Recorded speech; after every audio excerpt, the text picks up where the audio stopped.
मन मोह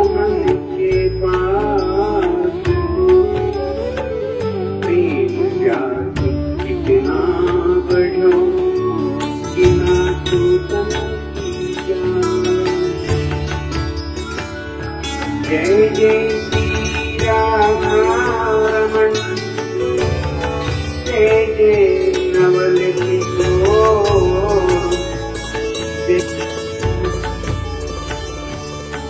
पूरी वृंदावन बिहारी लाल की पूरी श्री कृष्ण भगवान की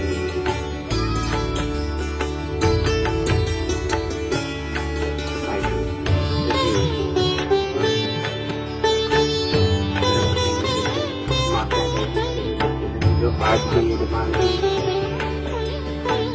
वो दरबार में समर्पित और प्रभु की आरती उतारेंगे।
सभी अपने अपने स्थान पर खड़े हो जाएं आरती के लिए और सभी बारी बारी से सभी आरती उतारें।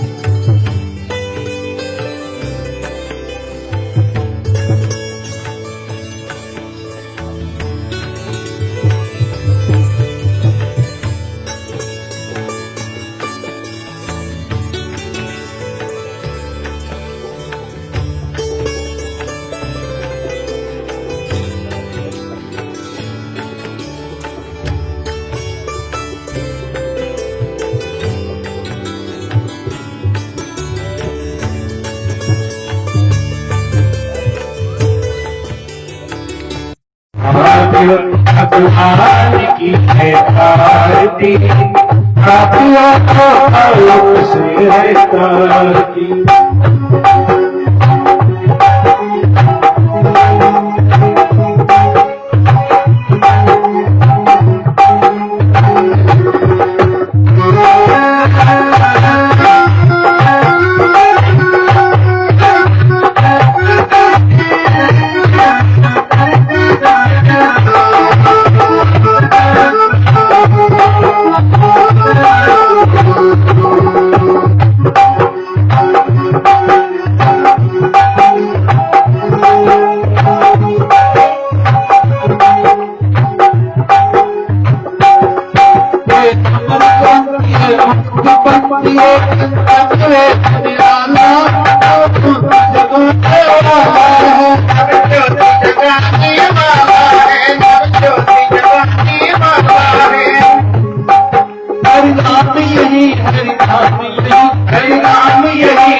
वाला है, हरि दर्शन कराने वाला है, हरि दर्शन कराने वाला है। सुख करनी है धरती, ये सुख करनी है धरती, सुख करनी है तुम धरती, ये सुख करनी है धरती। सोनत की माटी, बातिया से है आदमी, आत्मन अनुशांति है आरती, बातिया से है आरती।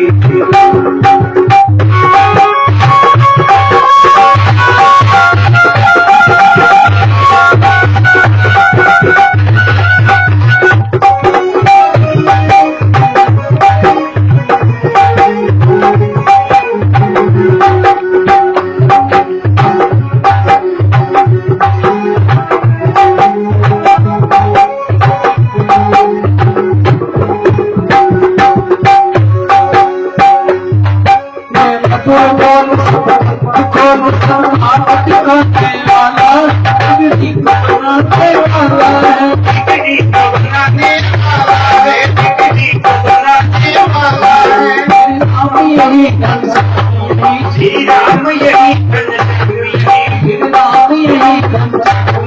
श्री राम यही हर से है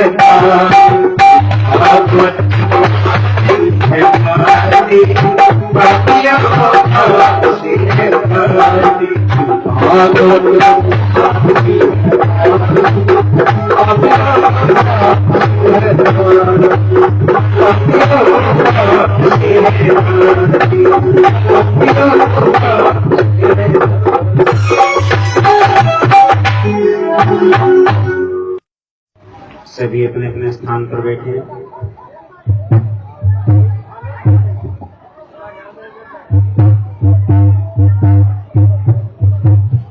बोली सच्चिदानंद भगवान की, बोली वृंदावन बिहारी लाल की।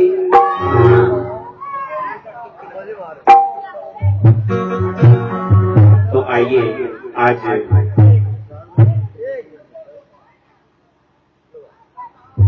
के तृतीय दिवस में प्रवेश करते हैं।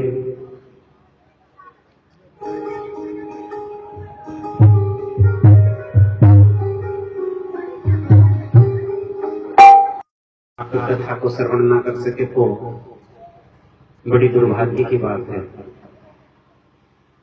अब 7:15 साढ़े 8 बजे कथा प्रारंभ होगी और 10 बजे कथा संपन्न हो जाएगी, तो फिर कितना समय मिला? 3 घंटे की कथा को 1.5 घंटे में करना, तो आपको क्या पल्ले में पड़ेगा? आपको मिल पाएगा कुछ?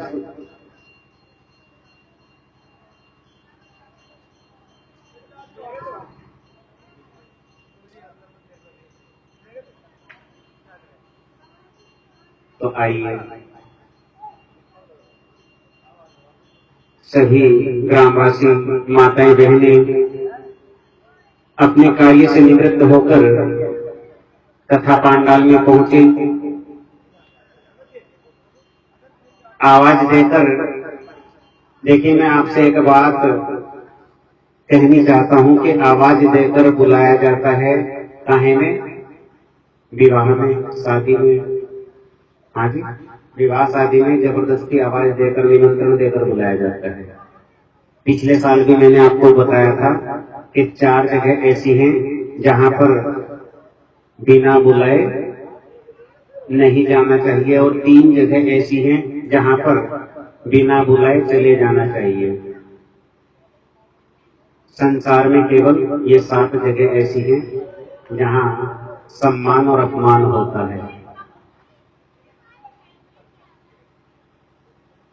परमात्मा की कृपा से केवल ये 7 जगह ऐसी हैं। पिछले साल मैंने आपको श्रवण कराया था। जहां पर धर्म कार्य होता हो, जहां पर कारागार होता है, कारागार में भी बिना बुलाए चले जाना चाहिए। और अस्पताल, अस्पताल में भी बिना बुलाए चले जाना चाहिए, चाहे वहां पर कोई दुश्मन भी पड़ा हो।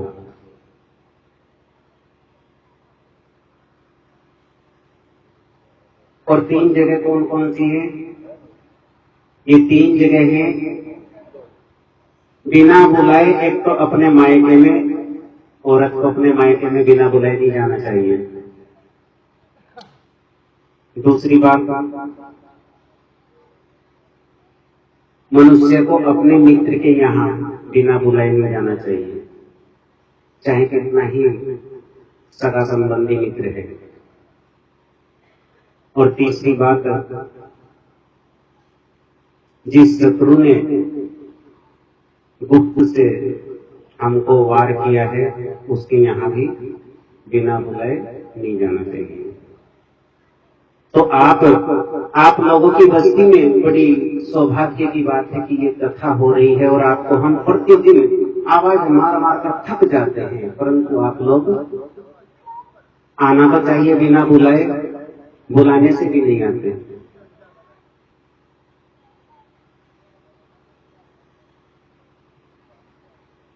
आइए कथा में अवगाहन करने से पहले बड़ा सुंदर सा ठाकुर जी के चरणों में ये वंदना सभी दोनों हाथों से ताली बजाकर सहयोग करेंगे।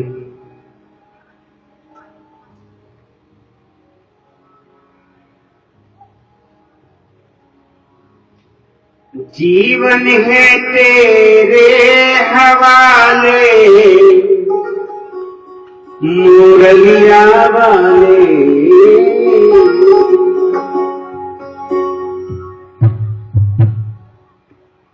जीवन है तेरे हवाले मुरलिया वाले, जीवन है तेरे हवाले मुरलिया वाले, जीवन है तेरे हवाले मुरलिया वाले, जीवन है तेरे हवाले मुरलिया वाले, जीवन है तेरे हवाले मुरलिया वाले, बात मुरलिया वाले प्यारे मुरलिया वाले, मुरलिया वाले प्यारे मुरलिया वाले, जीवन है तेरे हवाले मुरलिया वाले, जीवन है तेरे हवाले मुरलिया वाले।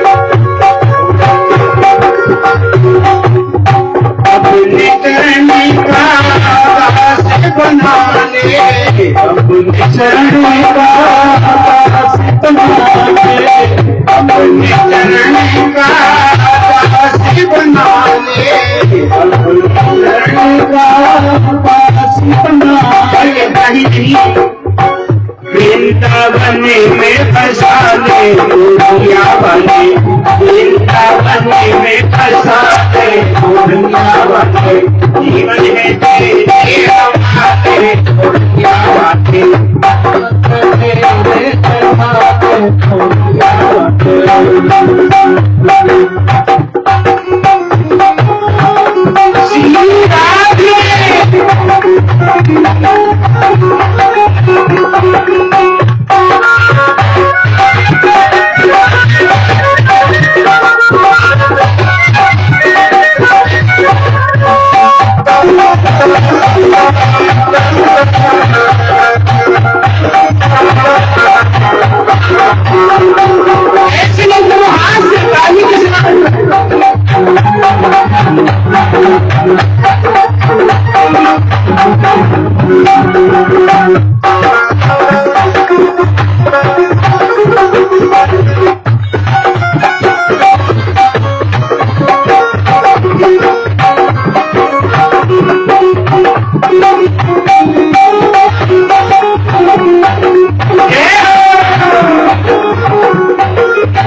बंसी तेरे बदलने की, हम है बंसी तेरे बदलने की, हम है बंसी तेरे बदलने की, हम है बंसी तेरे बदलने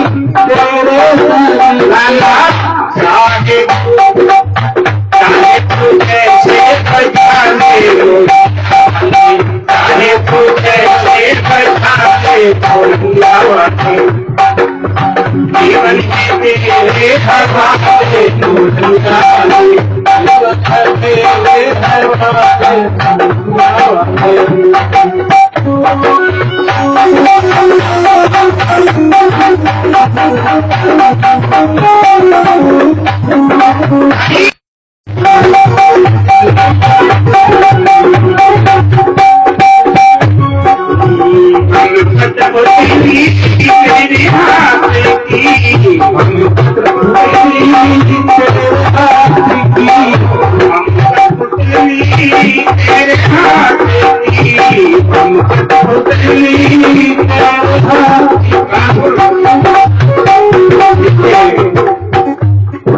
संसार में जितने भी लोग हैं सभी ठाकुर जी के हाथ की कठपुतली है। कोई राजा हो या रंक, अमीर हो या गरीब, राजा अहंकार करता है धन का, पैसे का, पल भर में गाड़ी से जाते हुए एक्सीडेंट हो गया तो सारा सब खड़ा हो गया।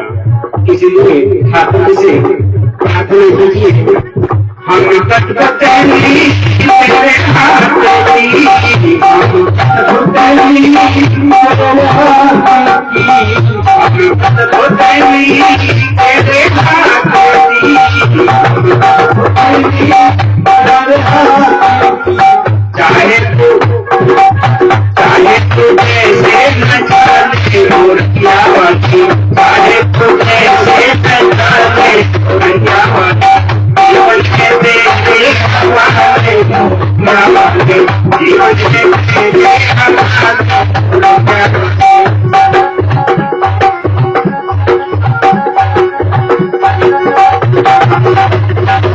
ऐसी काटी की जरूरत है।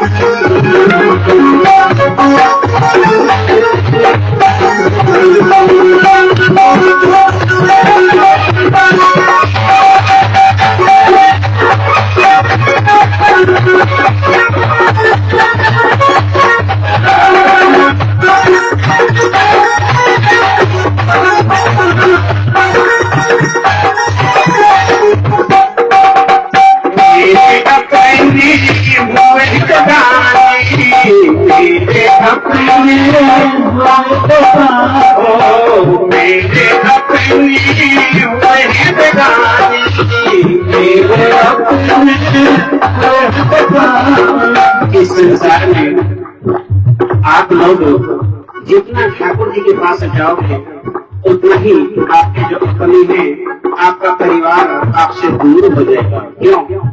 क्योंकि आप लोग आत्मा पर भी देख सकते हैं, प्रतिदिन सुबह ही एक लोटा जल का लेकर के मस्तक पर तिलक लगा करके आप निकलिएगा।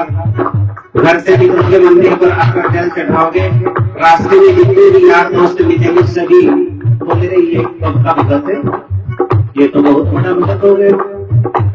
अपने अपने भी जो परिवार के लोग हैं वो भी आपसे दूर हो जाएंगे। ये तो भक्ति करने लगा, इसको और कोई काम नहीं है।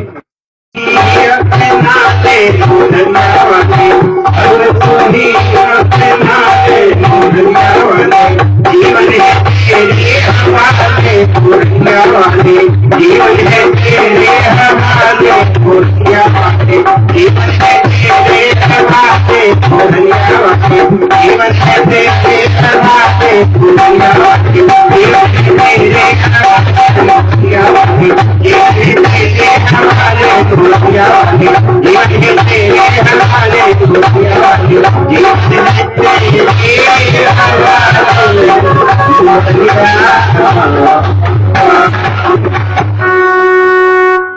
बोले श्याम सूर्य भगवान की, वृंदावन बिहारी लाल की।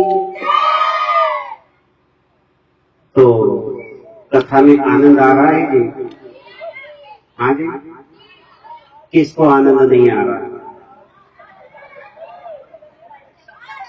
जिसको आनंद नहीं आ रहा है हाथ उठाएं।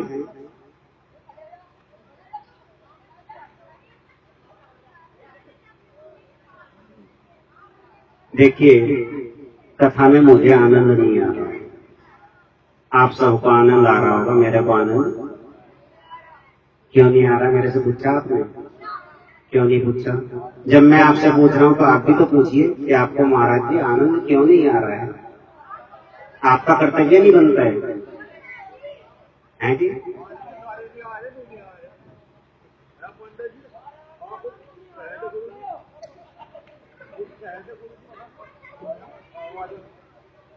पिछले साल पांडाल पैर रखने की जगह नहीं थी, और अब की बार पांडाल में चाहे 1000 आदमी बैठ जाए, जबकि थोड़ा बहुत सारा है पांडाल।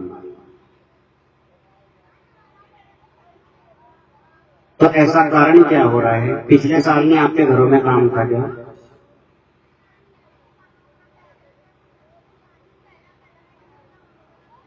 या हमने कोई भूल की है? हाँ जी।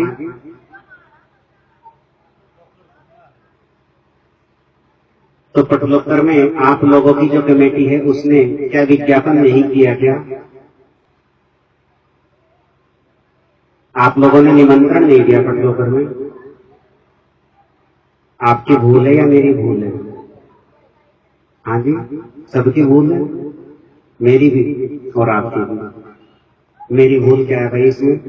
निमंत्रण देने के लिए मैं जाता,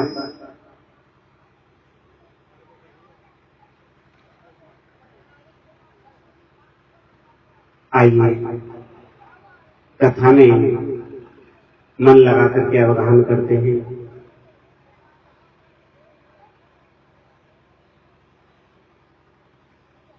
बोली श्री वृंदावन बिहारी लाल की, राधा रानी सरकार की।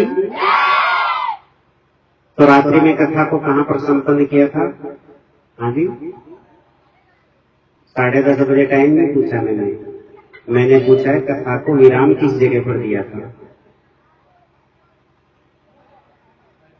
गोकर्ण का प्रसंग पूर्ण हो चुका था।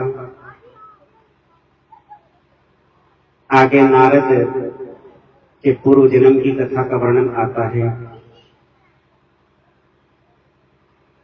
नारद मुनि के पूर्व जन्म की जो कथा है उसको भी हम आपको संक्षिप्त रूप से सुनाएंगे, बिल्कुल शॉर्ट करके, क्योंकि आप लोगों के पास समय नहीं है, सुनने का समय नहीं है भाई। 8:30 बजे आके बैठते हो, 10 बजे यहाँ से आरती होती है, फिर सुनने का समय किसको है बताओ? आप ही लोगों की राय के अनुसार हमने रात्रि में कथा को रखवाया है। आपको दिन में भी हमने एक दिन कथा करके देखी, 5 औरतें बैठी मिली, बस केवल 5 महिलाएं।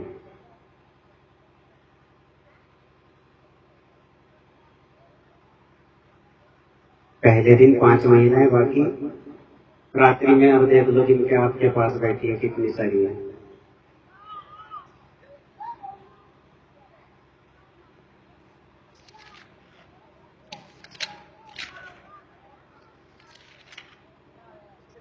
तो आपको नारद मुनि के पूर्व जन्म की कथा श्रवण कराते हुए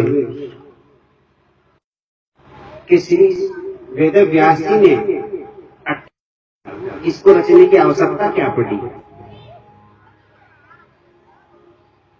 इसको रचने के लिए उनको किसने कहा?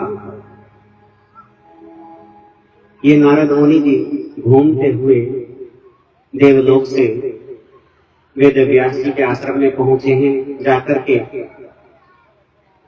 वेद व्यास जी को प्रणाम किया। देखा है वेद व्यास जी उदास बैठे थे।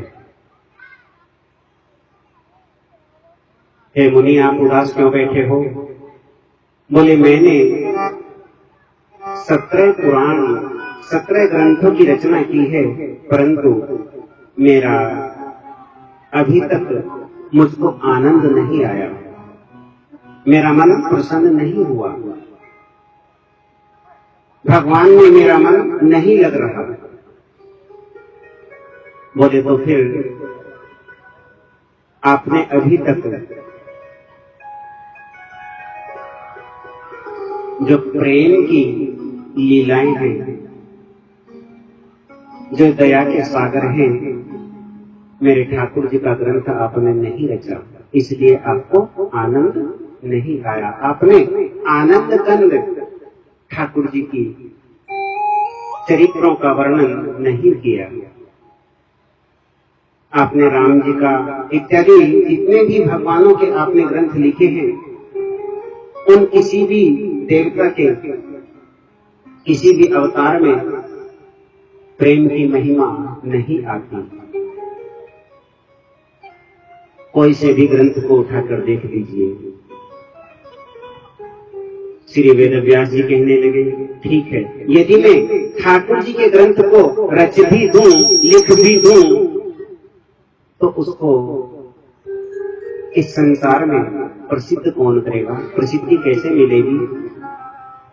अब ठाकुर जी की कृपा से नारद जी ने कहा, आप उसको रचना प्रारंभ कीजिए। वेदव्यास जी ने रचना प्रारंभ की। जब पूर्ण हो गया, उसी समय नारद जी ने आकर के कहा कि इस संसार में मैं भी आप ही की तरह था। हे मुनि, मैं आपसे पूर्व जन्म की बात बताता हूं। मैं एक दासी पुत्र था। मैं दासी पुत्र था और जिस समय मेरी मां, मेरे पिताजी का देहावसान हो गया 5 साल के को मुझको छोड़कर, प्रेम से किसी रात है। मेरी मां थी बेचारी, निर्धन थी, कमाने खाने के लिए कोई जरिया नहीं था। गांव में भीख मांग करके अपना पेट पालन करते थे। नारद मुनि का जो पूर्व जन्म है। एक दिन क्या हुआ, हमारे गांव में संतों की टोली आ गई। संत लोग भिक्षा मांगते हुए अवधपुरी की ओर से हमारे गांव में आए हैं और आकर के अपना निवास स्थान बताते हुए एक रात्रि के लिए रहने के लिए जगह मांगी। गांव में ठाकुर लोग होते हैं ना, आदि राजपूत, ठाकुर, चौहान, तो बड़े बड़े लोगों के यहाँ गांव में रहने के लिए जगह मांगी। संतों को किसी ठाकुर ने अपनी चौपाट पर स्थान दे दिया और ठाकुर जी ने जिस ठाकुर की चौपाट पर संत लोग रुके, उस ठाकुर ने मेरे को मेरे घर से बुलाया और बुला करके सोचने लगा, बोले ये को दासी पुत्र है, भिखारी है, चलो इसको सेवा में लगाते हैं संत बाबा की। संतों की सेवा में मुझको लगा दिया। बोले तुम्हारा है गुरुजी, तुम्हारे फूल, आपको पानी, सब चीज की सेवा करेगा ये। प्रेम से इसी राधा। हे मुनि, मैंने 3 दिन 3 रात तक लगातार उन संतों की सेवा की। जब तीसरा दिन पूर्ण हुआ, वो चलने के लिए तैयार हुए, मैं उनके चरणों में गिर गया, क्योंकि मेरी उनमें भक्ति जागृत हुई। क्यों? क्योंकि मैं 3 दिन और 3 रात का भूखा था, मैंने कुछ नहीं खाया। गुरुजी मुझको कहते, बेटा खाना खा ले। बोले गुरुजी भूख नहीं है। अब गुरुजी अपना झूठा बचा हुआ थोड़ा बहुत खाना मेरे को देते, उसको मैं खा करके 3 दिन 3 रात रहा, तो उनके जो गुण थे वो मेरे अंदर समाहित हो गए और भक्ति जागृत हो गई। हे व्यास जी, मैंने चरणों में प्रणाम किया, हे गुरुदेव आप मुझको छोड़कर। जी के गुरु ने कहा, नमो भगवते तुभ्यं वासुदेवाय धीमहि प्रद्युम्नाय निरुद्धाय नमे संकृष्णाय च। हे नारद, हे पुत्र, आप इस मंत्र का जाप करते रहना। इस मंत्र के जाप से आपके शरीर में इतनी ऊर्जा उत्पन्न हो जाएगी कि आप हमारी आवश्यकता नहीं समझोगे। जहां पर भी आप हमारी आवश्यकता समझोगे, हमें याद करना, हम वहीं पर प्रकट हो जाएंगे। बोले गुरुदेव, मैं नहीं, अपने घर नहीं जाता, मैं आपके साथ जाऊंगा। बोले रे, तुम्हारी बूढ़ी माँ है, उसका ख्याल कौन रखेगा? जाओ, अभी तुम अपनी माँ की सेवा करो। माँ की सेवा की है, गुरुदेव की आज्ञा से माता की सेवा करते करते मैंने गुरु मंत्र का जाप किया, और गुरु मंत्र का जाप करते करते 1 साल हो गया। 1 साल के अंदर माता मुझ पर क्रोधित होने लगी। क्यों? अभी मैं आपको बता रहा था, सुबह लोटा जल का चढ़ाओ तो सब कुछ दुश्मन हो जाते हैं। बोले मैं शाम और सुबह केवल 1-1 घंटा पूजा करता था। मेरी माँ मुझ पर गुस्सा करने लगी, क्रोधित होने लगी। बोले इसको यही काम है, माला घुमाता रहता है। अब तो मैंने निश्चय कर लिया, चाहे कुछ भी हो जाए, मैं गुरु मंत्र का जाप तो छोड़ नहीं सकता। एक दिन क्या हुआ,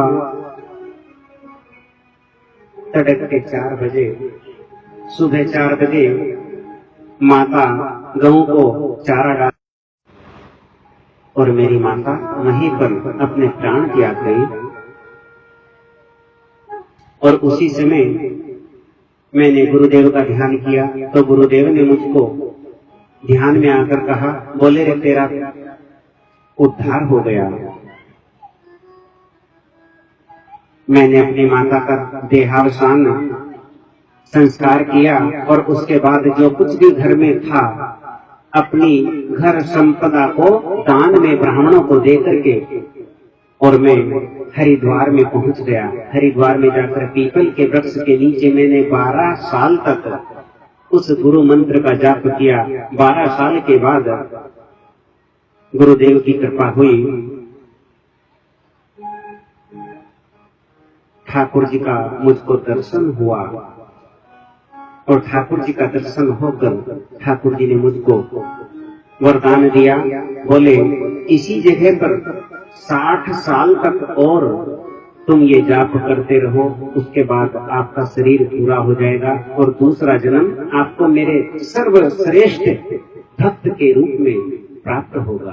प्रेम से निश्चित राधे। हे व्यास, मैंने इस प्रकार से नारायण का जाप करते हुए ये नारद रूपी शरीर धारण किया है।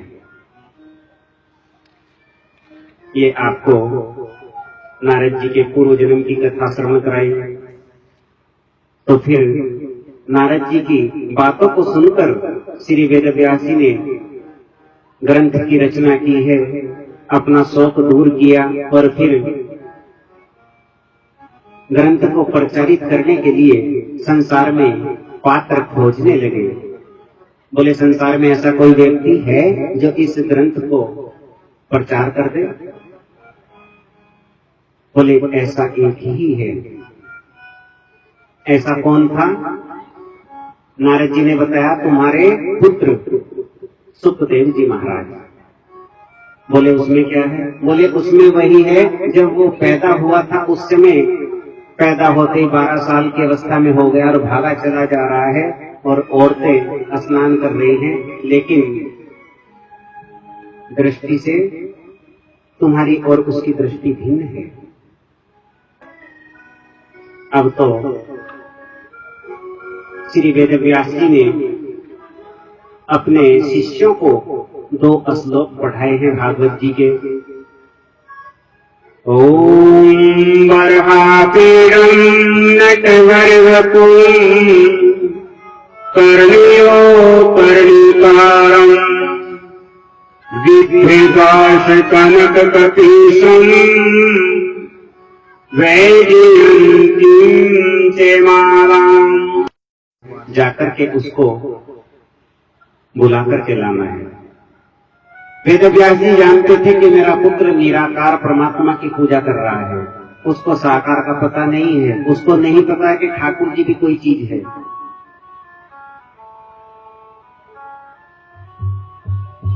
इसीलिए ये दोनों श्लोक अपने गणों को, अपने शिष्यों को याद कराए, क्योंकि इन दोनों श्लोकों का जो अर्थ है वो निराकार से साकार में परिवर्तन करा देता है। अर्थात वो मोर मुकुट वाला, वो बांसुरी वाला, वो माखन चोर, वो नंद लाला, वो यशोदा का पुत्र इत्यादि इत्यादि भगवान श्री कृष्ण के जितने भी स्वरूप का वर्णन है वो सारा का सारा इन दोनों श्लोकों में छुपा हुआ है। अब दोनों श्लोक याद करके पहुंच जाते हैं।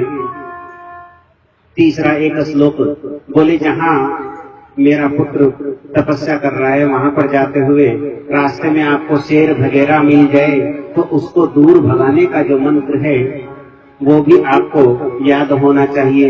अहोवकीय अस्तन काल कोट जिघानस्या पायदप्य साग्रीतेभ्य गति धान्युक्ति ततो अन्य गवादयालु शरणागतम। इस प्रकार इस मंत्र का जाप कर देना, कोई भी आपको छेड़ेगा नहीं। प्रेम से किसी राधे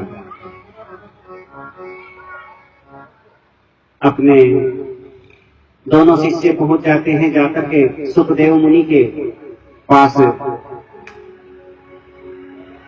कानों में दोनों श्लोक कहे हैं। बरहा बीड़ा बपुम कर्णयो कर्णिकारम विभ्रदास कनक कपीशम वैजयंती च मालम।